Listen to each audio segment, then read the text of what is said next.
things are starting to calm down, but special needs. Special needs. So today I'm going to talk more about each child and how their own special need is impacting them and us. So it's more about awareness today. Awareness based on my reality. I need to emphasize this, and I'm going to make a point I've stated before. When you've met one autistic person, you've just met one autistic person. You therefore can't say you're an expert on autism. Because what if the one autistic person you met is like the one that I've told you about, who's always, I'm not mocking them, I'm just copying, and they don't talk, and they jump around, and they're 26 years old. These are people I know of. Or the autistic who, and I'm pretty sure he was autistic, was running around in circles at the bank.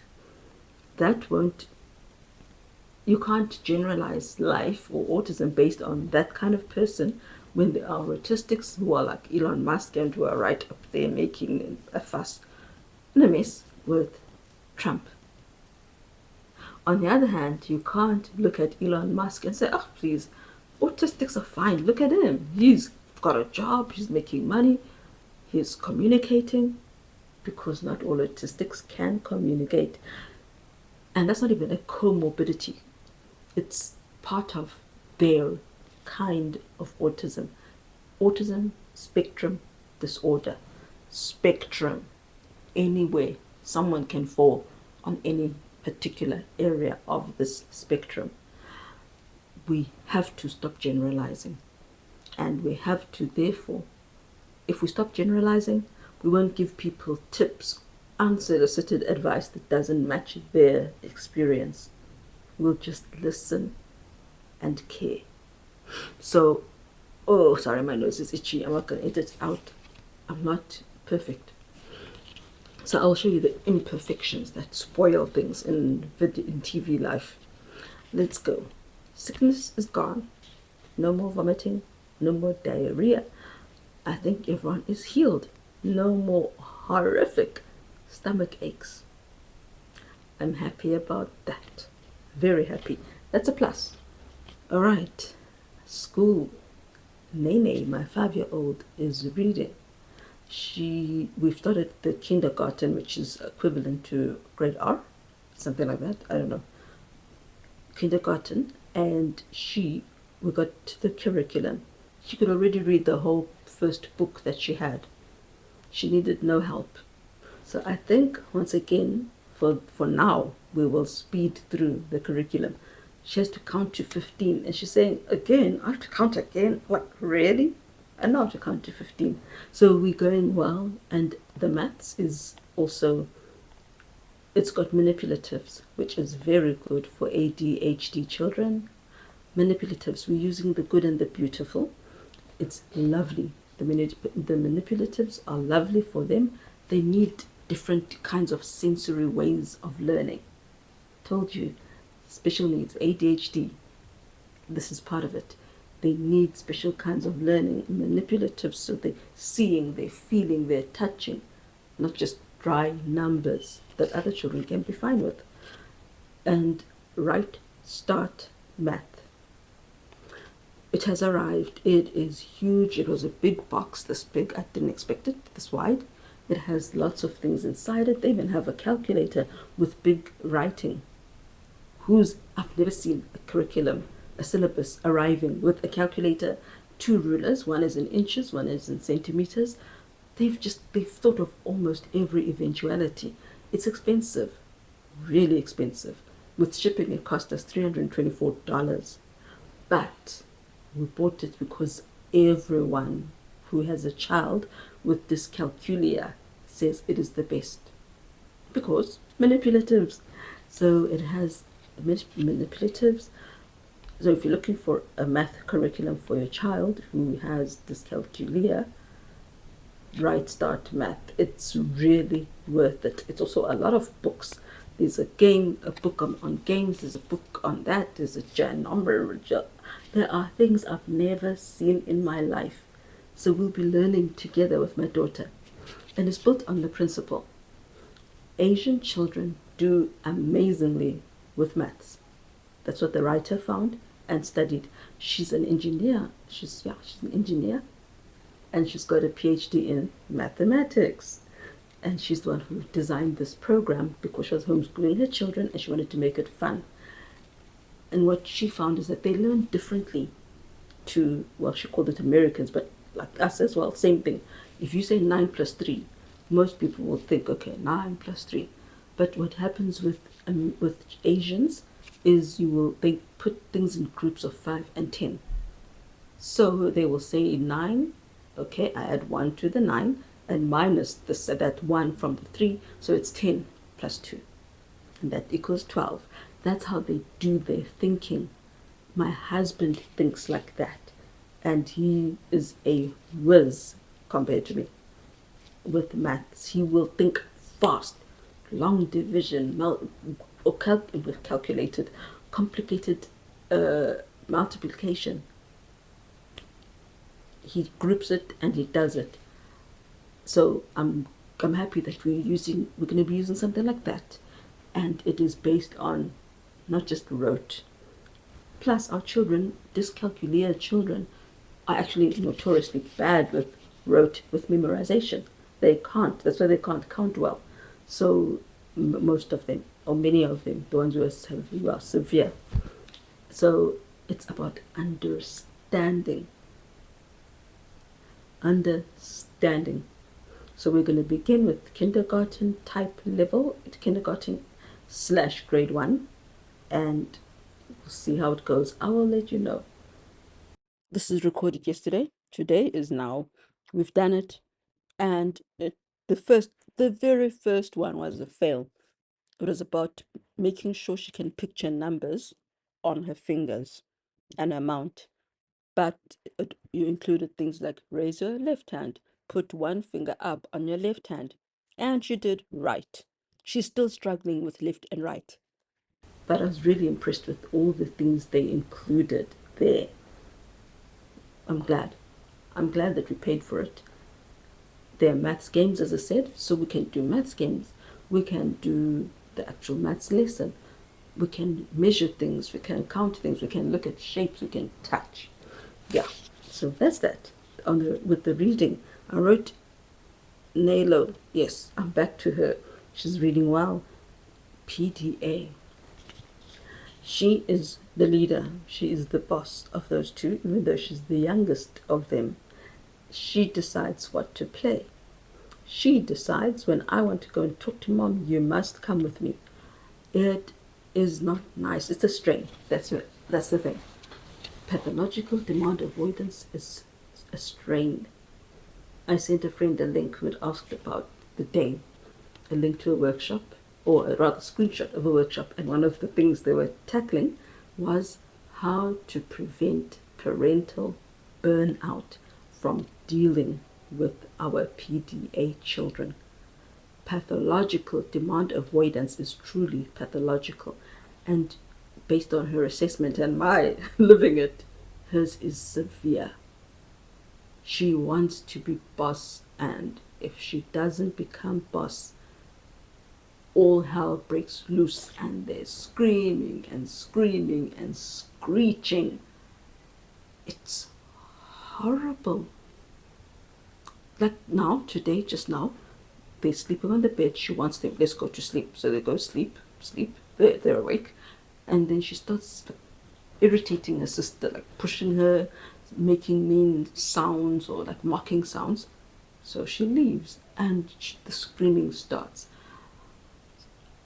This week, I've actually felt that her symptoms are more troublesome, more stressful than her non-speaking sister. It's just been scream after scream, and still I want this, I want that, you must do this. It's tiring, people. I want peace.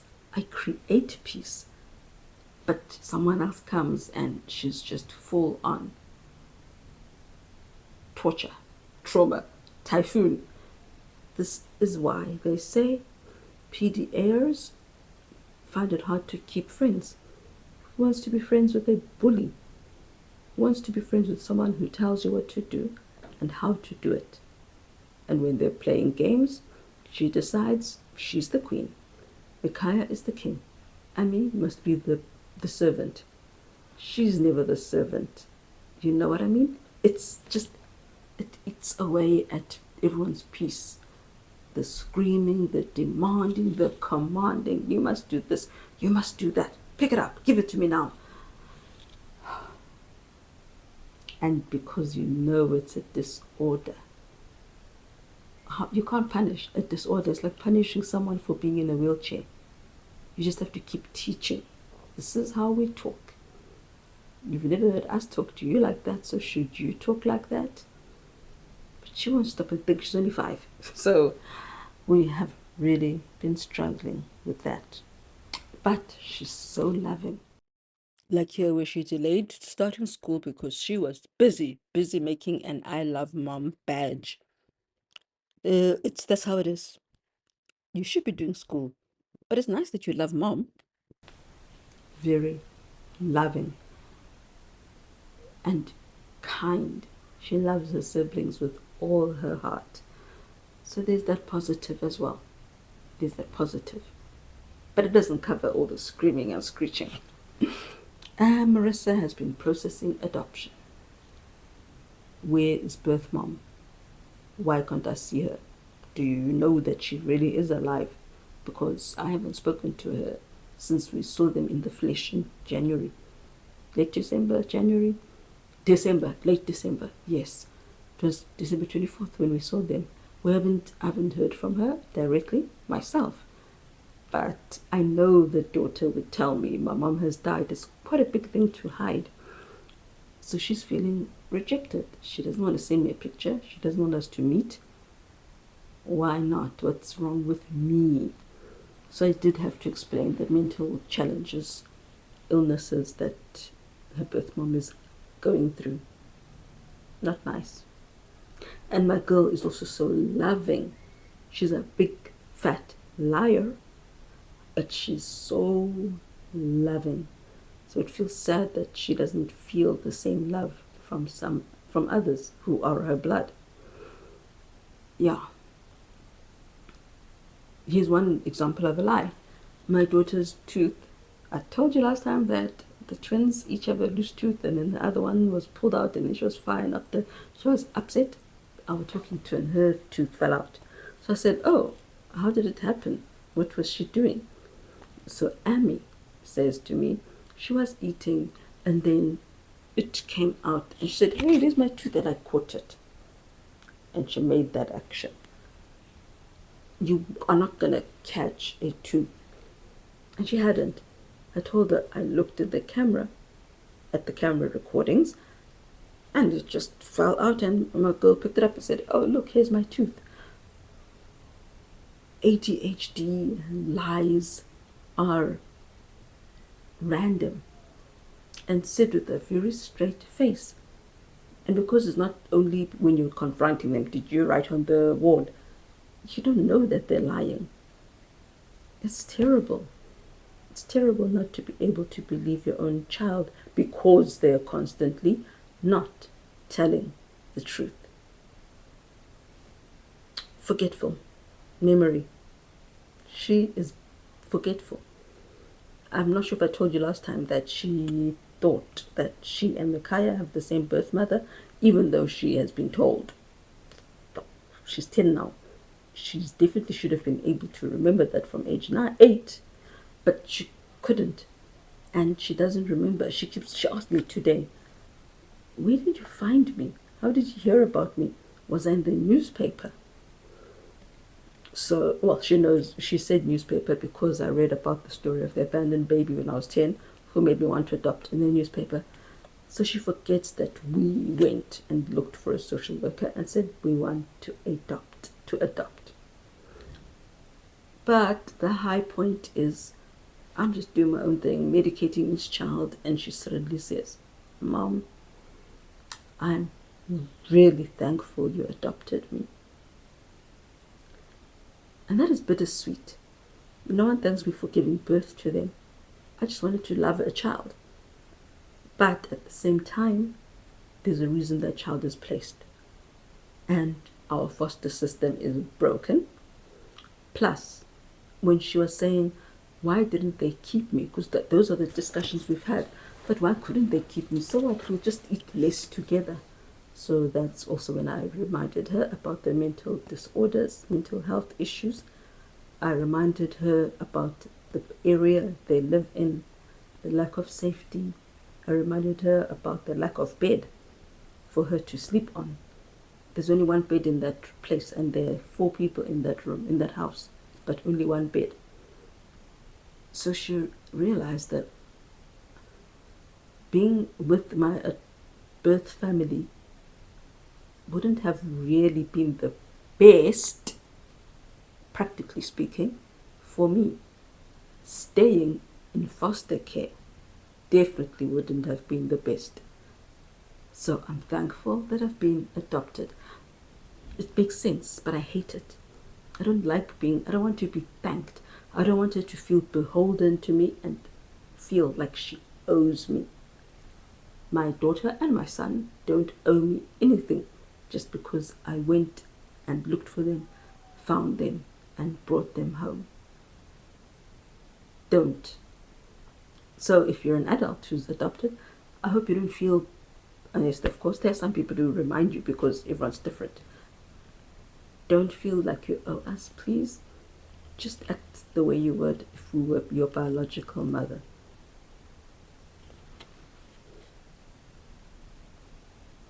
She's creative, so creative. She made shoes, she just makes things, and she loves her non-speaking sister. I got them a kit to make tiaras, and she made sure that she put one together, stuck on the gems for her non-speaking sister. Her mind is always on everybody and everybody's needs. She was crying the other day because of me and my childhood and how I didn't have all these toys to play with. Crying about that. She felt sorry for me. Tell me, that's loving. That is loving. But I do have a complaint. I want to lay a complaint. I want to lay a charge. I want to file a complaint, lay a charge. I made myself a smoothie. I hadn't made one in a long time. I made myself a delicious, if I might say so myself, blueberry smoothie. I forgot to add enough milk for the children who invariably want. But usually it's one child who invariably wants a smoothie. Yesterday, all 4. So there I am with my big purple bottle, expecting to fill it at least to halfway. All my children wanted the smoothie, and all my children drank the smoothie. I gave the 2. Rio was in the kitchen with me, my non-speaker. So I left my bottle there. I'd poured out her cup of smoothie and said, here you go. Put my bottle on the counter and went to go hand out the cups. I come back and she's pouring her cup of smoothie back into my container. Why? Because she wanted to drink the whole container. Why would she be satisfied with this little, when she could have a huge container? So I'm like, no, girl, no, I want my smoothie. So yeah, I ended up with just this little amount of smoothie, and my heart is so sore. But I loved it. It's one of those things about motherhood where you sacrifice for your children. It's one of those ups where you feel good serving your children, and where they feel good knowing that I loved.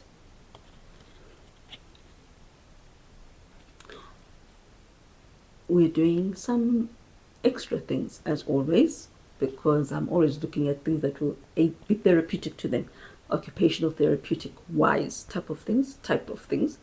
And so I bought from Take a Lot a set of cups. It's a game where they have different patterns, like blue cup, green cup, and then on top orange cup, and then it becomes more complicated. Sometimes the cup must be this way, sometimes upside down.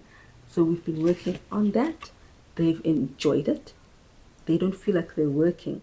Well, at this point, only the two girls had done it. Today, I did it with my son. It wasn't as smooth nor as fast as it was for my 5-year-old and my 10-year-old. This was my 9-year-old who I struggled with today. Poor boy. But we got there. We got there in the end. And that is what matters too.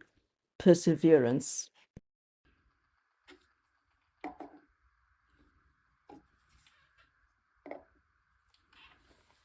Which one are you copying? Which one did you just copy? That one. All right. This is number 4 attempt, right? The 4th thing. What color is this? Orange. What color do you have there? Orange. On the left, you've got pink. Left, and your cup is facing which way?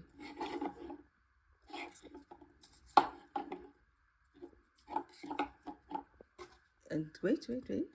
Please tell me something. Look at the cups. Okay. How are they standing? Uh-huh. Okay.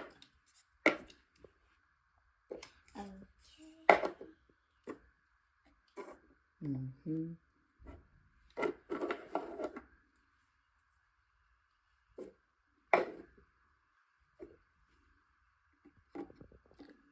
You did it. Thank you, Mr. Mikaya Nkomo. The best kind of therapy where they feel like they're playing. Well, the girls had felt like they're playing. They really enjoyed that. They couldn't wait to do it. And I like it because my daughter, Amarissa, struggles with copying. Even the OTs mentioned that. She doesn't really copy properly.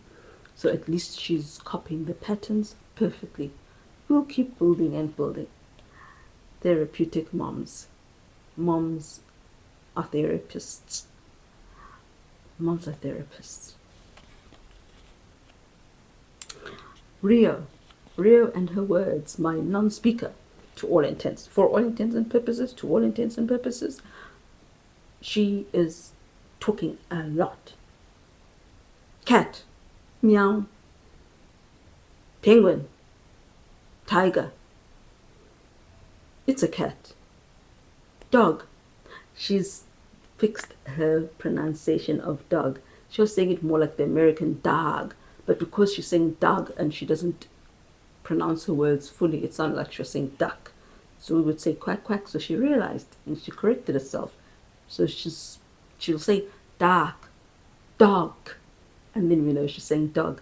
Yeah, so that's her speech. She's not even asking for peanuts and raisins anymore. She asks for cookie. She loves those sugar-free biscuits. She could live on them if she wanted to. So those are her words. There's no new thing. I'm sorry. I'm sad for her and for us. Again, not because she can't speak, but because she can't communicate.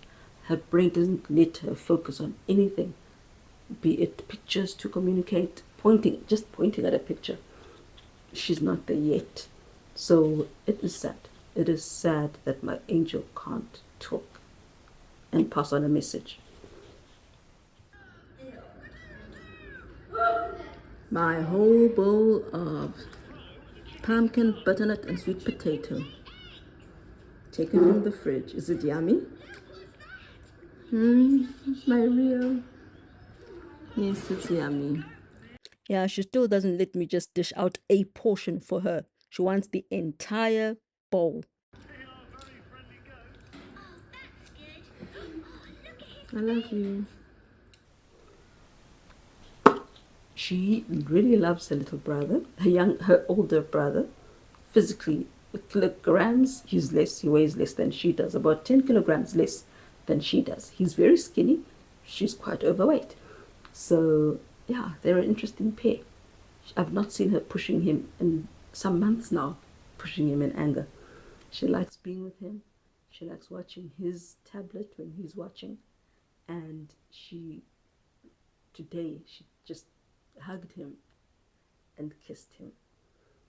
She's not really spontaneous with hugs and kisses. I was so impressed. She loves closing doors. So it's been windy and I was scared. We have a door that you can latch. When you open it, you can latch it. so that it stays open. She wanted to go and close it, and I've seen before where her hand is right where the door is going to go smash her thumb, and I've run and pulled the thumb out of the door jamb before it comes back. So I said, okay, I'll help you. I will help you. I don't want that door just smashing you. And she gave me a hug. So I'm going to close more doors so I can get spontaneous hugs. Good idea, right? So yeah, that's who she is. A hugger, very talkative. And she says things we don't understand. She loves animals, or saying animal words.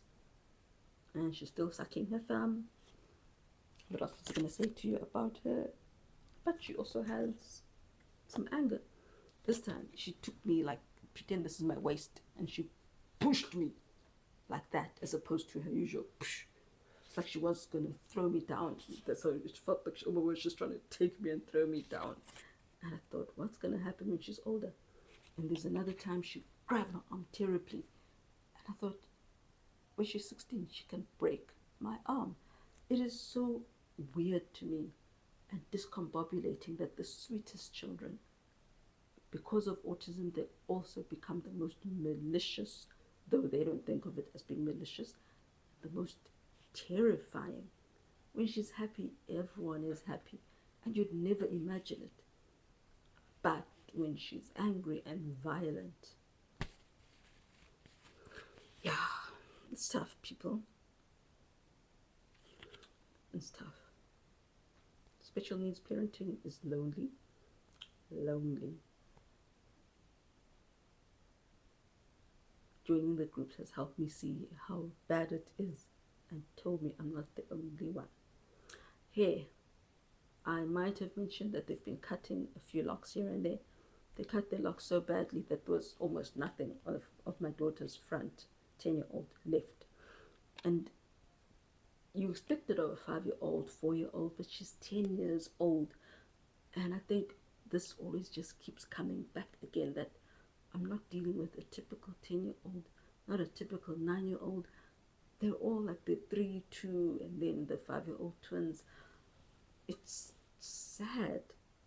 And I worked so hard to tighten those locks every single month. I worked hard to create the locks. But now when they're looking ridiculous, because both girls keep cutting it, I ended up getting rid of those locks. For Amy, it was easier because I could just cut. I hadn't yet gotten around to tightening her hair. So I just cut. And then the dad trimmed it all to make it even with the shaver. What's the word thing? What's that thing? The barber's kit. Whatever you want to call it. That thing that you shave with. Impulsivity and regret. And it continues for the rest of their lives. Help me. I feel like I'm going to go insane. Many parents feel like they're going to go insane. And we end with ankylosing spondylitis. I went to a podiatrist and I have ordered my gel soles to put in the shoe insert to support. I've got plantar fasciitis and it hurts. When your heel is sore, it's probably that. And I agree with people. Someone in our AS group asked what shoes people wear. Some of us wear Skechers because they're comfortable. No laces needing, no lacing up needed.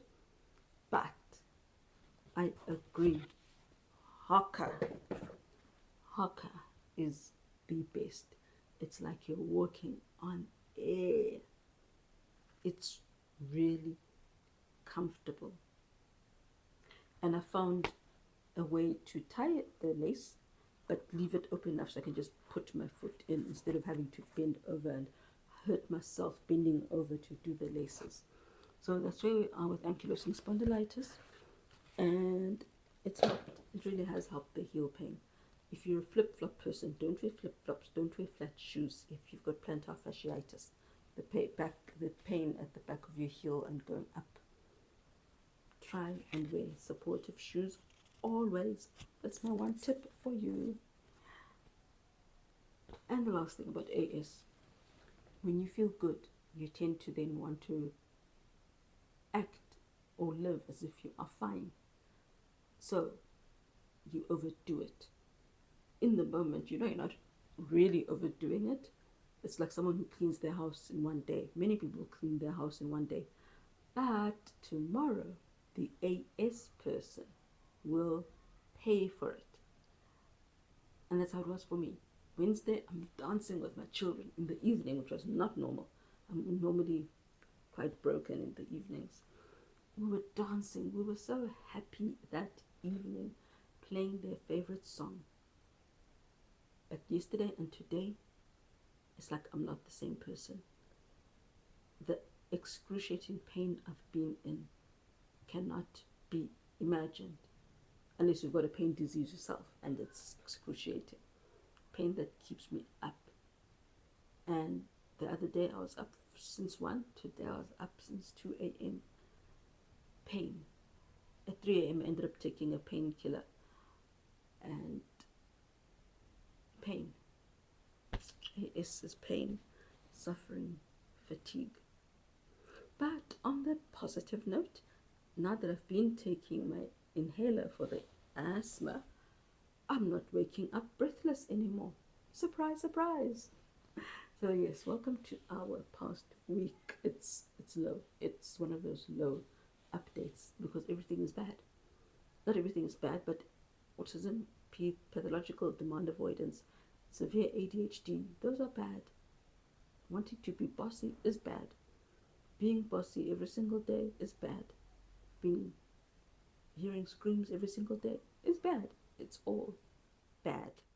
My son also had one of those days where he also, this week, he's just been crying more, upset more, very sensitive, getting offended when there shouldn't be any offense. Today he picked up a chair and threw it over in anger.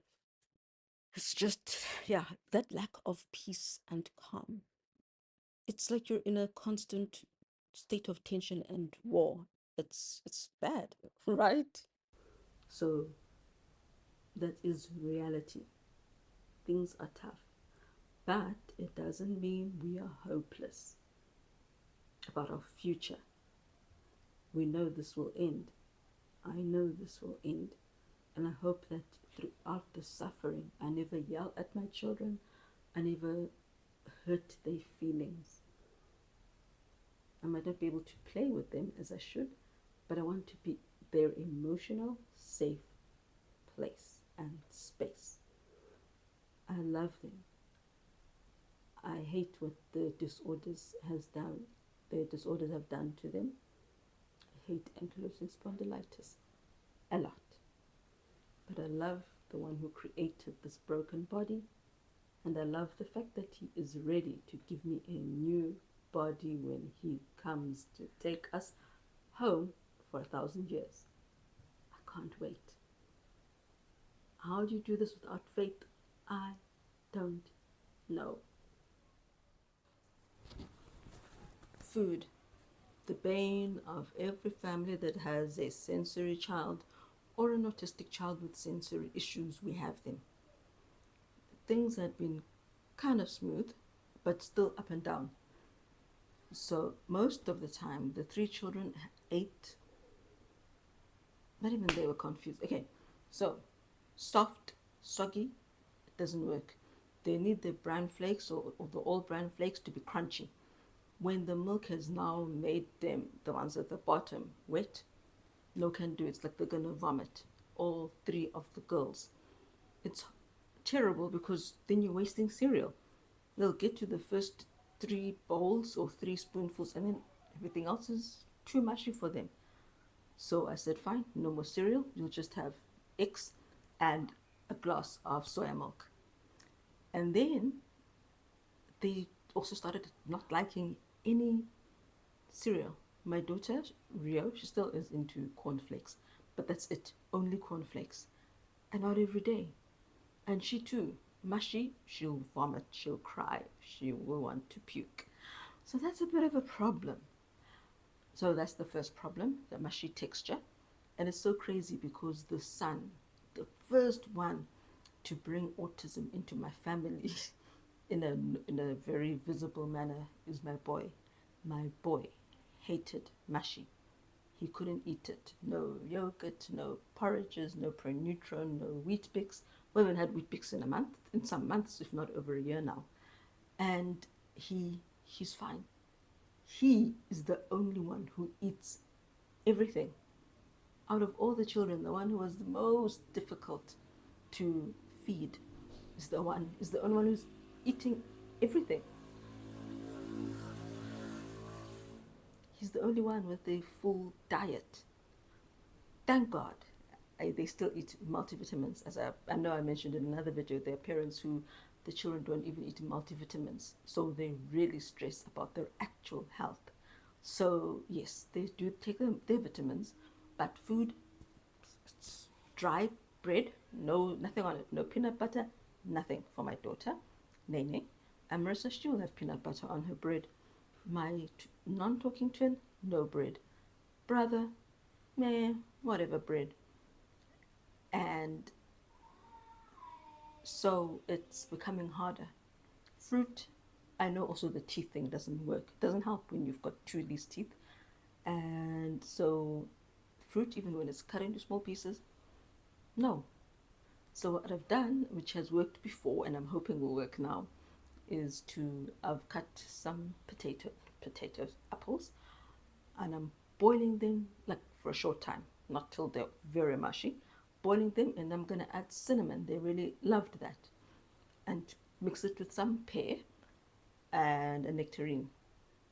It was a nectarine. I can't remember the fruit they enjoyed, but we've got nectarine and plums. So I'll add just one or two of those and see if they will at least eat that. It's got dire consequences. My 5-year old has had constipation this week. She's not having enough fiber.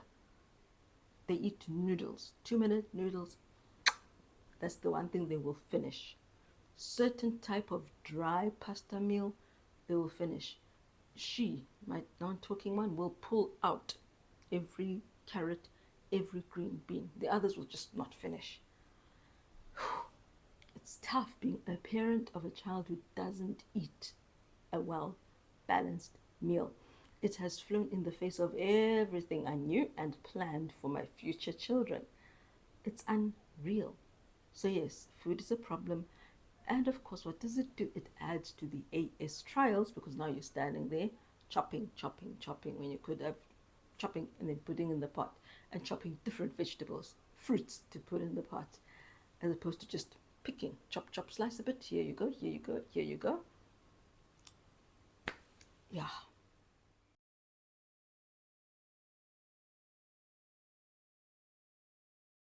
At, at least we know they drink smoothie. So maybe I'll start making pear smoothies and a whole lot of interesting smoothies, which might not taste so good. The girls, my talking girls, like purity jars, so they do eat fruit from there as well. But I prefer my own home thing, homegrown stuff with peels on it. So that's what we're doing today. Peels, not homegrown. I don't have an apple tree, but as in homemade, yes. Peeled fruit, fruit which has not been peeled, slightly, it's like blanch it, not even boil it, and then put it in the blender after adding some cinnamon for just a little bit of a tasty buzz. They love it. And then we'll see if they'll eat that. They need roughage, they need fiber. So that's what the other thing I thought of after I had cut. I thought of it because I was just busy cutting apples. And there was another thing I thought of about autism moms and our lives. It will come back to me. If it doesn't, if it does, it might be on video, then you'll just hear my voice, not my face. Right. Now I really think this is a goodbye for now. Nope, I don't remember. I don't remember what I was going to say, so I'll just share 2 or 3 of my favorite moments this week. Pretending that it's nighttime, and the best way to pretend is to have a bedtime story. Amy was going to read to her little sister. I thought this was just so sweet. Then she asked if she could take a picture of myself and her little sister, which I also thought was sweet.